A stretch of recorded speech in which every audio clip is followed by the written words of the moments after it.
Hi, everyone. Welcome to the House of Blue podcast. I'm your host, Veronica Theodoro.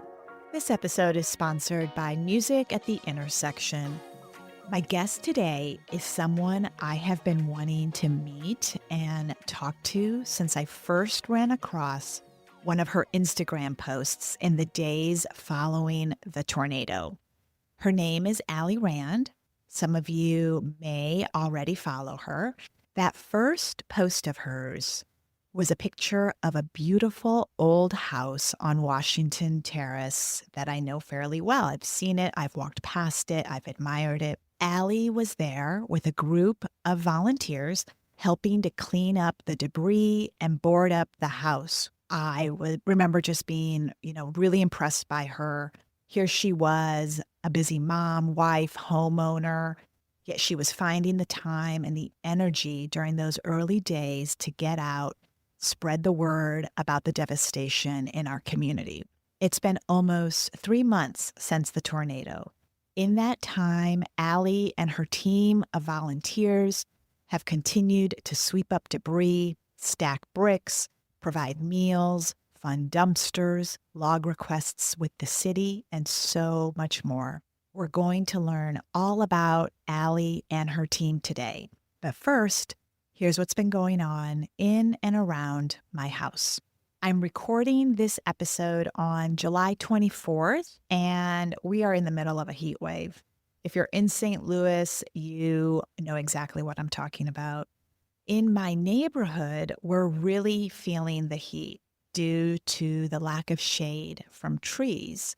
As some of you may know or may remember from past episodes, we lost our tree canopy during the tornado. Obviously, people have a lot of different thoughts about what they want the street to look like and what even makes sense for the street given the impact of the storm. I am excited to be a part of this committee. The work will take time, but we're committed to doing right, not only for our neighborhood today, but for generations to come. We'll be right back. Maddie is back, September 12th through the 14th. 3 days, 15 stages, and more than 100 unforgettable performances. Catch legends like Common and Pete Rock, Patti LaBelle, and De La Soul. Groove with R&B stars Lucky Day and Leon Thomas. Feel the soul of jazz with Branford Marsalis and Pedrito Martinez. And bring the funk with John Medeski and the SOS Band.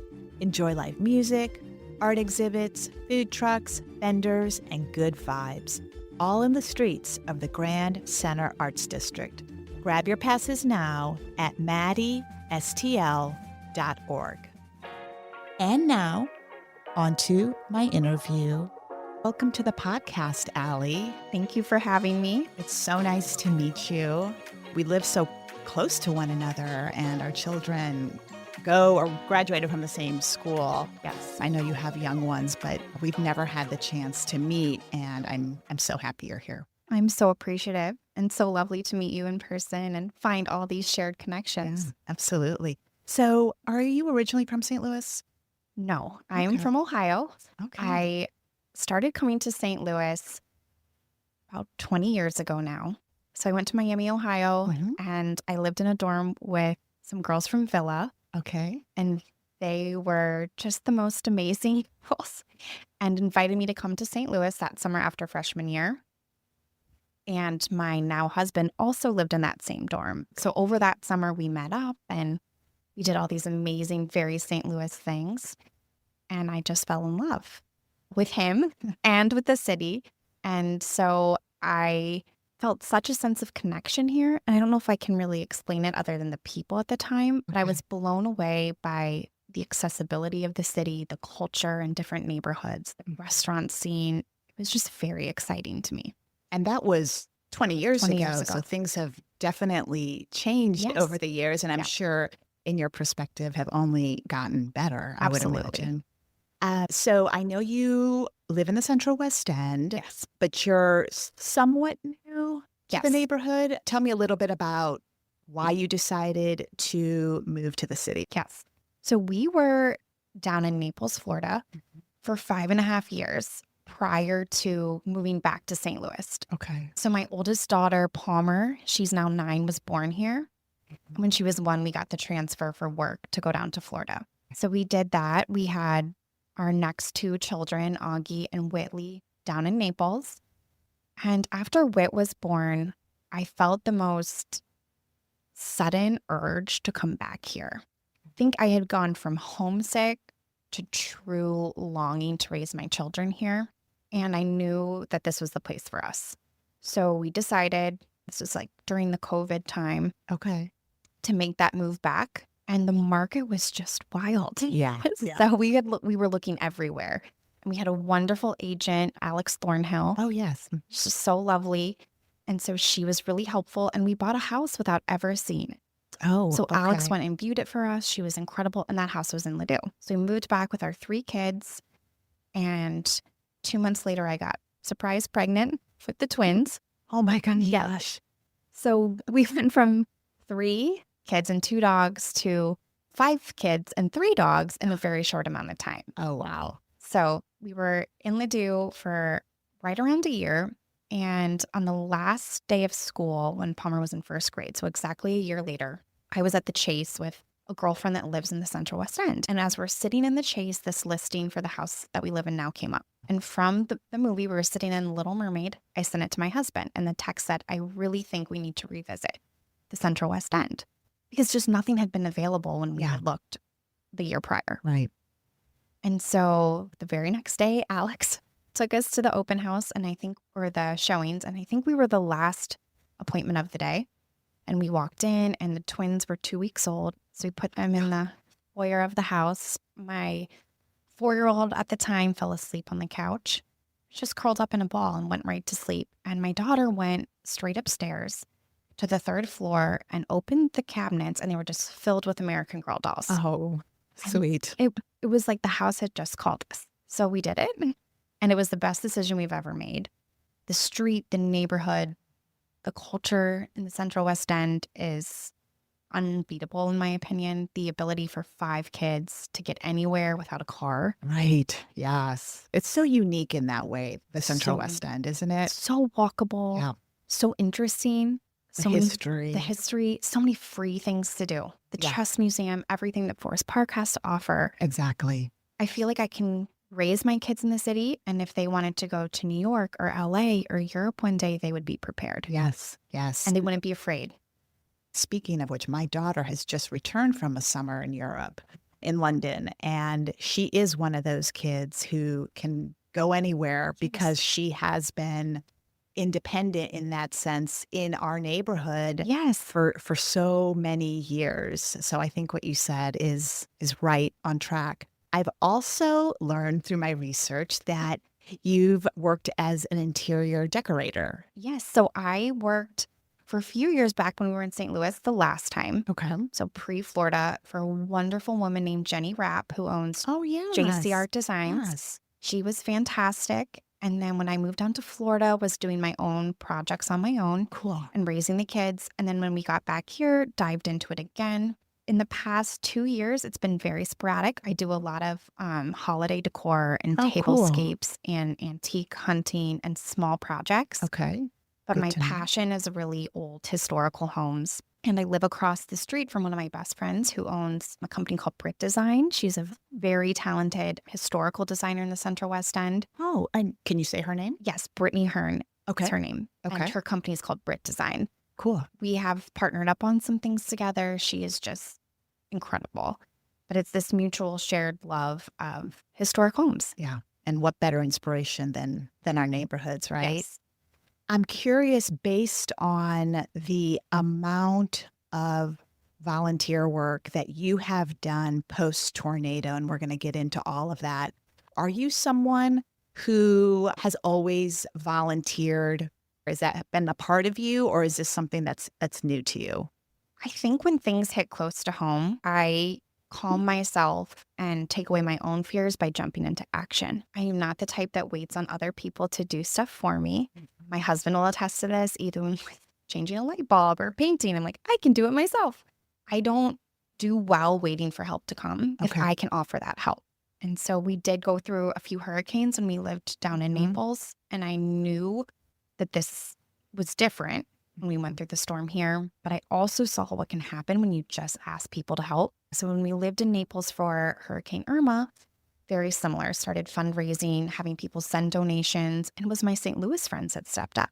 So they were sending boxes of clothes down, boxes of children's toys, and Venmoing me donations. When we moved back to St. Louis, Hurricane Ian went through Naples. So many of my friends were decimated. Gosh. So when that happened, I set a new goal. I'm going to raise $10,000 in a few days. And we greatly surpassed that, but we were able to get it to them very quickly without any red tape to people that had lost everything. Okay. So you've had some experience in this. And I think natural disasters, they don't care who you are or what zip code you live in, or if you live in a very wealthy city like Naples, and that's the perception. There's still people there that were desperately hurting. And what I saw happen here immediately was desperation. So let's go back to that day, May 16th. The tornado hits. How long before you decide to follow that instinct that you have? I imagine you had issues in your own home that you had to address. Walk us through those first days. So the day of the tornado, I remember it now when I think about it and look back, but it was very much a blur. It had been this beautiful Friday. I had a friend whose son was staying at Children's Hospital, and I walked them food from my house to Straub's to the hospital with the twins. It was perfect out. I dropped off the food and I walked home, and I was kind of tired. So I took a nap. That was at about 1, knowing I would have to get the kids from school. I woke up at 2-ish, and the sky was so dark that I thought I had slept through school pickup. No one woke me up. My alarm didn't go off. Oh my gosh, yeah. It was very bizarre. But that's also St. Louis. So I even said to myself that day, St. Louis is the boy who cried wolf in terms of the weather. And it had been an active spring where we really hadn't seen anything come to fruition where we live. Right. And I was incredibly wrong. I woke up, and at 2:44, our world changed forever. Yep. It was very quick. There was no sirens. My sister and I had grabbed the twins and taken them down to the basement, and I could hear my husband screaming upstairs, just everything is gone. Everything is gone, and not knowing what that meant. And coming upstairs, and I remember opening the front door, and all the neighbors were emerging and just in shock. Yeah. They weren't crying yet. It was a look of just terrified. Yeah. So my kids, we were not able to get them at Forsyth that night. I have a wonderful friend who took them and ended up taking them for several days. It was too hard to bring them home to all this destruction. Our streets were closed down, and you were just climbing your way out of these streets. The next day, I kind of realized that not as many people were talking about it as I thought they would be. I was having trouble really finding it on the national news. I don't know if it really hit much of the national news. I don't think it really did. Finding what level of tornado it was, I remember really what was it? What was it? I knew it was a tornado, but tell me more. That first 24 hours, the information was very sparse. So I just said I would start Venmoing for Forsyth families and teachers that I knew were affected. Okay. That's where it would start, and we could just get them basic supplies. Just get them a group to weed whack or chainsaw, or just remove debris so that they could enter their homes. Oh, okay. So Forsyth families in the Central West End who were impacted. And teachers. And that is where it started. Okay. I thought I would maybe get $1,000.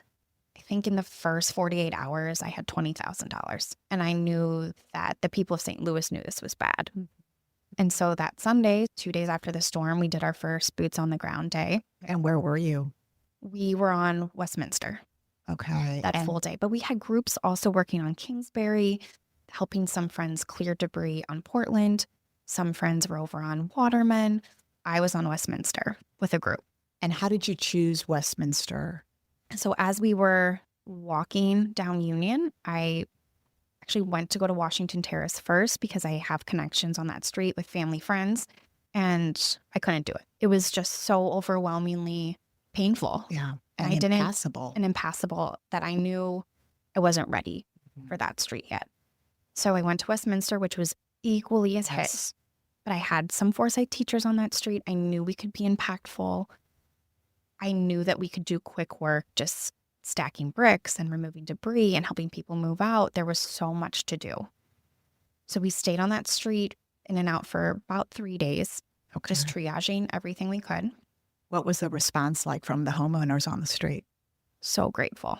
Really needing and welcoming the house. And everyone was in a state of shock. And it doesn't matter. I keep telling this to people, if you have insurance, if you don't have insurance, Right. if you have money, if you don't have money, shock is shock. And in those first few moments, you don't know how to act or what to do or where your paperwork is, or if you have everything together, because maybe your third floor blew off. Right. And your, trees, these historic trees are now sitting inside your home. So we just went on the street and we triaged anyone who needed us. After that, we went back to Washington Terrace. We were there for another 3 days. There was a lot of homeowners on that street in dire need. Yeah. And there were some that were in dire need before the storm. And I like to remind people that some people were hurting long before this tornado, but the tornado ripped their homes open. Hurting in for the world to terms see. of owning the home. Yes, financially, these are a lot of generational homes that have been inherited. Yeah. They're very hard to maintain. A lot of elderly residents who were living at poverty levels inside these homes that look Grand mansions. So there was a lot of work to be done. And then from there, we were over on Waterman for several days and Skinkard of Oliver and those streets over there, and just triaging. We were still sending teams to Kingsbury to help. Anywhere that people would reach out to us, we would say, okay. And that's how we ended up on Enright. Okay. Yeah. And you posted about that day where you crossed over Del Mar, that infamous divide that we have in our city. And you talk about your personal reaction to what you saw. So we got the call, it was an Instagram message from Liz Randolph, and they own Half and Half. And she asked if we could board windows for her friend Bobby, who lives on Enright. So myself and a few other people from the team that we had just rough and tumbled gathered went over there on a Thursday. So this was 6 days after the storm. And about how many volunteers are you working with at this point? At this point, our group has been anywhere from, on a quiet day, 15, to on a busy day, about 115, 120 people that will show up. Oh, wow. But it ebbs and flows. Sure. Still, a lot So of people. I think there was 3 of us that went over to Enright. And I very poignantly remember sending a text to our volunteer group that night saying, if you come tomorrow and you come with us from here on out, this will be the hardest work that you've ever done. This is not what we've seen so far, and we thought that was hard. This is homes that had crumbled from the sky. It was cars everywhere, trees everywhere, roofs in cars, roofs in the street. So much damage. And I've seen hurricanes, and I've been working in it now for 6 days, and I have never seen anything like that in my life. And that Friday, our first full day there, I was there for 8 or 9 hours. Exhausting work, too. And I came home, and that's when I made the Instagram posts about the National Guard. And Right. You got on Instagram, and you were quite emotional about a I didn't know. conversation that you'd had with the governor's office. Is that correct? So we were at that point being told that without the National Guard coming in, and we just needed streets secured. We wanted a presence. We wanted people to feel safe and to feel seen by their state leadership, and the National Guard we thought would provide. That was my rallying cry for just anybody to hear me, because I knew in my core that this was so bad, that the situation was so bad, and that me with my cute $20,000 at that point could not do this work alone. And people heard it, and the National Guard was activated. I will not take credit for that. But we had so many people calling the governor's office and begging for that help. And it also showed people a different side of the damage that they hadn't seen to that point, at least through my lens. And they just started coming. And we set up shop in a lot on Enright, and they had some tents and supplies they were working with. And we started getting all these donations that Saturday and Sunday, food and tarps and you name it, tubs to move people out, and chainsaws and brakes and everything that we bought a storage unit And so these donations were arriving from Instagram. from Instagram to your home? To my home, we Oh, would golf wow. carted over. Oh, wow. So Okay. I have a golf cart. My neighbor Brittany has a golf cart. My other neighbor Brittany has a golf cart. A lot of Brittany's with golf cart. But we would just put everything in and take it over. Put everything in, take it over. My foyer for my house looked like a Red Cross station. And we would say, okay, what do we need today? Take it over. Because at that point, we didn't have anywhere to keep it. Right. So then we bought the storage Got unit. the storage unit. Okay. So that's where you're housing everything now. Everything. It is beautiful because we had the sweetest woman who does closet organizing and home organizing come in and organize and label everything for us. Oh, how wonderful. But it is our own relief station. We bought new tents. We have tables. We deploy from there. It really has become our own hub. And are you there every day, if not almost every day? What's the strategy now? So we were there every day until the beginning of July. Okay. So that's about 3 weeks ago for our listeners. So for about 5 weeks, we were there every day. I was there every day. Wes was there every day. And I want to talk about Wes when that time comes. But for your listeners, there was a group of us who were there every day. And the residents were also there every day, working tirelessly. And then their FMLA ended. So And what is that? Family medical leave. So they had to go back to work. Okay. And a lot of them are employed at the hospitals here. And I think it was hard for them because they would so desperately want to be working on their homes, but they also needed the normalcy of a break from this work. And so once that kind of transition happened, we turned our work into weekend work for volunteers. Okay. Now I'm still working every day. In what capacity? So this week I've booked about 8-hour days every day on paperwork, phone calls, meetings, social media, you name it. So this is turned into a grassroots organization. 100%. It's like the little engine that could. How do you process the responsibility of that? I mean, it's a lot. It's a lot. Some days I feel a lot of guilt for the summer that my kids have had. So they went through tragedy at school because their school took a direct hit, and that was terrifying. Then their home took a direct hit, their neighborhood, and most of their friend group is displaced from this tornado in the city. And then their mom was gone. And I think they have seen it now that I had to be gone to make their city safe again and give them a place that they could be proud to call home again. Now, all of my kids have been over there. They love to be on Enright. I would have them there all the time, but I don't trust them with machinery. Not trust the boys with nails or lifts or all the things that we've got now. But Palmer, my oldest, is there a lot. She loves the neighbors. She loves the work. And today was so interesting because I knew I was coming to see you, and we don't talk tornado 24/7 at home. It's just like 22/7. Yeah. But we were driving to drop one off at Coca, and she said, "Mom, it's so interesting because the first time I came home," so they came home roughly 12 hours for like 2 hours next day, and we sent them away. We knew it wasn't good for them. She said, "There was already tarps on roofs on our street."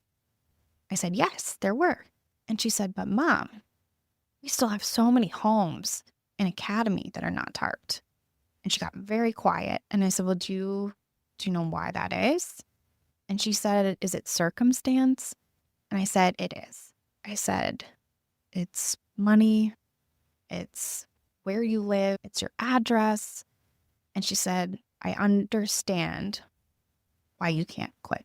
How do you feel about the response almost 3 months after the tornado? What are your thoughts on the number of volunteers who continue to come out, the support from government officials? The volunteers have moved mountains. The residents we have met have moved their mountains too.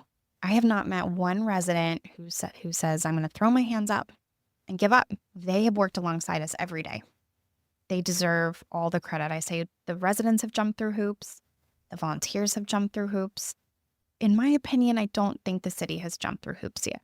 I am optimistic that that could happen. And I understand that no city is equipped for the level of destruction that we saw that day. My hope is that if we keep getting eyes on the situation and we keep showing up, that it will push people and our city officials to move faster and to triage like we have been. I would love to see debris removal. I talk about trash all the time because I don't think people realize you cannot go on with your life if there's trash everywhere. It's very degrading. So I remain optimistic that people will continue to hear us. And I always say it's an open door policy. Anyone who wants to come and volunteer, you don't have to tell me. You don't have to fill out a form. You don't have to commit to so many hours. You just show up. I know that you were funding dumpsters to the tune, I think you said, We're over 50,000. where does that stand now? So a few weeks ago, I think it was early July, I don't have an exact date, the city did release a press release that said they were going to take $2 million specifically for debris removal from the Ram settlement money. They did say they would partner with this third-party company and go grid by grid, starting in the most north corner of the storm and working their way over to remove trash.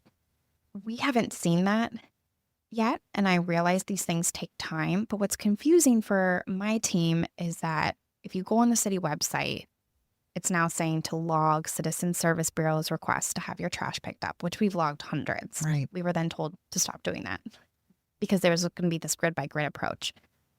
I stopped funding dumpsters because I started to realize that this was the city's job to do and that my job should go to helping homeowners stay in their homes. And that's not the city's job. You know, that's going to be the job of insurance and the homeowners and different grants and different aid and volunteers. So I said, if I maybe stop funding dumpsters, I could start funding brick. And so I said that for about 10 days and I still am funding dumpsters. You are. It's just hard It's hard not because to. Yeah. when you're demoing out a house and you have insulation and you have multi drywall and you're putting it on the curbs, someone said to me the other day, Allie, this could be here till December. And I panicked. Yeah. Who is Wes? Because I would imagine that he fits into The whole story. The whole story. We always say, who isn't Wes? Wes is like water. He's everywhere. Wes is a mason. So his full name is Wesley Klaus. He owns Modern Masonry Restorations. He lives in Lake St. Louis. So he drives far here every day. He did our neighbors on Lindell's pool and pool deck last summer. Okay. And they just formed this great relationship with him. Jessica and Jacob Hershend, they were like, he's so fabulous. The night of the tornado, she sent out a text saying, I have this wonderful mason. Does anybody want him? And me and a few other neighbors said dibs. We knew right away we needed a mason. So he came over the next day to look at the brick walls. I didn't even meet him. My husband met him. He started kind of bopping around to all these addresses. On Sunday, when I was my first day on the ground, people were like, do you know a mason? And I'm like, funny you asked. I just met one. So he met up with me that first day. And yes, he was looking at brickwork, but we also realized we need generators. We need generators. We need generators. People didn't have them. He did. He started bringing them, hooking them up for them. He changed out gasoline on so many generators in the Central West End for the first 10 to 15 days after the storm. So the next day he's like, where are we going? That Monday. Wow, okay. So we just went and we started tarping roofs, boarding windows. He was bringing his crew. Oh, incredible. Paying them to do homes for us. He brought down his machinery. So we've all driven it now. Oh my God. Not far. We've had our test runs. You know, I did drive a block in the skid steer. And then I'm like, this is probably not for me. And then we paid for the lift. And so the day we paid for the lift, I would have to look at my Venmo account when I paid him for it. We paid for the lift for a week, a boom lift, to start tarping very difficult roofs on Enright. And then we realized it was not going to be a week. So we paid for a month. And we tarped about 24 roofs in Academy in that month period. We would have anyone with the skill set, anyone in the trades that we could find, come out on the weekends to help board windows, do heavy tree removal. We paid for cranes to crane trees out of people's homes. Wes and his connections and his experience in construction have been the blood of this project. I think in some ways I might be the backbone. Wes has been what has kept it alive. His time, no one could ever repay him for that time that he's given these people. And they love him. I can imagine. We all do. Yeah. We've had many conversations where I say, "Are you done?" And he says, "Are you?" And then we're not. So Just keep going. we just keep going. And others have joined us along the way. So besides Wes, my own family's been very active. My mother-in-law has been incredibly hands-on. Her sisters have been incredibly hands-on. Liz, who I mentioned from Half and Half, brought us her friend Carol, who has become just this incredible warrior for us. The plank team, I have to say, Erin Manfield, she's amazing. I love her. She brings her husband Clayton. They're all the plank teachers that come out, all the Wash U OT students Oh, interesting. in that grad school program. They are incredible. And They a lot heard about your... they were my babysitters. Oh, okay. But then they asked their friends to come out. And then we have all these friends that we've met along the way. So like if I just started naming them, it would take me forever. But it really has been this pack of kind of nobodies that became somebody. Yeah. Yeah. Incredible. I'm wondering how you keep your crew motivated. I mean, you're the leader. What do you tell yourself? Because you were also, somewhat thrown into this position. How do you keep yourself going? One big thing I've always said is that I would step away when someone bigger and badder came along. And that I would hand this, whatever it was day 1 or day 5 or day 70 to them. I just haven't found that person yet. And so I don't want to leave something worse off. And then not that we would, but all the hope that we've instilled and the friendships that we've made, to not have someone bigger and badder to take it over yet would be really disheartening for a large group of people. What happens if you don't find someone bigger and badder? I don't know. Yeah. I know my goal right now is another $25K in brick. Okay. For a list of 8 houses. So this week we've raised $20,000 just for brick. We raised a total of $27,000 in 24 hours through my Instagram. $20,000 of that is going straight to Wes and his team for materials, scaffolding, labor. I need the other $7,000 for direct aid for neighbors over there. So car rentals, Home Depot gift cards, storage units, housing. I need to raise another $25K for brick to secure 8 homes to be ready for roofs. There are 8 homes that we have fallen in love with these families. They want to stay in the neighborhood. They're huge advocates for living in the city and living in Academy. And if we can secure those 8, it changes every day, 8 to 10 homes, I will feel really good. It won't ever mean that I will step away completely. Do you have people helping you fundraise, or is this through your Instagram? They really share through sharing Instagram. Through sharing Instagram. I want to be so clear to anyone listening that if you want to do something good and it sounds really hard, it doesn't have to be. You can just make a post and be honest with people about what you see. And I think that's the other thing, that when I'm trying to motivate myself or my team, it's one, we're motivated by the relationships that we've created, both with each other and with the residents. And we're also motivated by the truth. And there is no way to get creative. I mean, it's devastation. You can't make it creative or catchy. The truth is all you have. And if you have people who come down and volunteer and they share their truths of what they're seeing and the desperation and the need, but also the love in these neighborhoods, then that message gets out there. And so this power of social media, which can get a really negative connotation, for us has moved mountains. What is your biggest wish for our city? That we didn't care so much about what neighborhood people live in or these pockets that we have, which are all fantastic, but that we are one St. Louis. And in the county, my hope and my wish for them is that they see us all as one St. Louis, so that if you live in Ladue or Town and Country or Kirkwood or Chesterfield, you have one downtown, one place that is incredible, but we're sometimes missing that unity factor. My wish for people is that they just meet their neighbors. Just Yeah. cross into a new street. Come volunteer with me. Come see what we see. Come meet these families all over the city that are so deserving of remaining in their homes. And you will just be blown away. Come eat at a new restaurant. Come to the city this weekend. Eat in the Central West End. Find a new niche. Your love will only continue to grow. And maybe it's very wishful thinking but you asked me, so I'll put it out there that we didn't always say the Delmar Divide or the Page Divide or the North City is not savable. North City is a slice of heaven. I spent countless hours there. It is so beautiful. It has such amazing stories to be shared. And I think if we stopped saying this tornado hit the hardest parts of the city, those houses were already in disrepair, and we started focusing on what they looked like before, we would be so much more motivated to build them back. Well, Allie, this has been wonderful. It's been Thank you so enlightening. much. I have so much respect for you and gratitude for all that you have done for our community.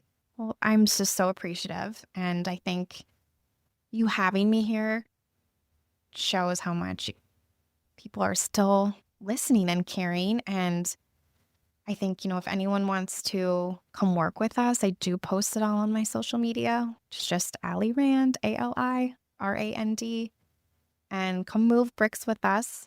And I promise you will leave with a sense of community that you maybe have not felt in a long time. Wonderful. Thank you. Thank you so much, Allie. And now on to these views. I can't believe that it'll be August by the time this episode airs. The summer has just flown by, but there's still plenty of fun to be had around St. Louis. The annual Faust Park Art Fair is scheduled for August 16th. The fair will feature original work from a variety of local and regional artists, as well as live music, food trucks, and tours of the homes and other buildings in the Faust Historic Village. The Japanese Festival begins on August 30th at the Missouri Botanical Garden. For 3 days, visitors will enjoy music, dancing, martial arts, and candlelit walks in the Japanese garden. The festival is one of the largest and longest running festivals of its kind in the United States. So make a plan to attend if you haven't already. The Missouri History Museum is looking for stories of those impacted by the tornado. Whether you're a homeowner, community volunteer, or witness to the storm, the museum wants to hear from you. These oral interviews offer an opportunity to preserve our city's history for generations to come. Reach out to G. Moore at mohistory.org to schedule your interview. Thanks everyone for listening, and thank you to Allie for sharing her incredible story with us today. Thanks for listening to the House of Lou podcast. Be sure to follow us and share the episodes with your friends.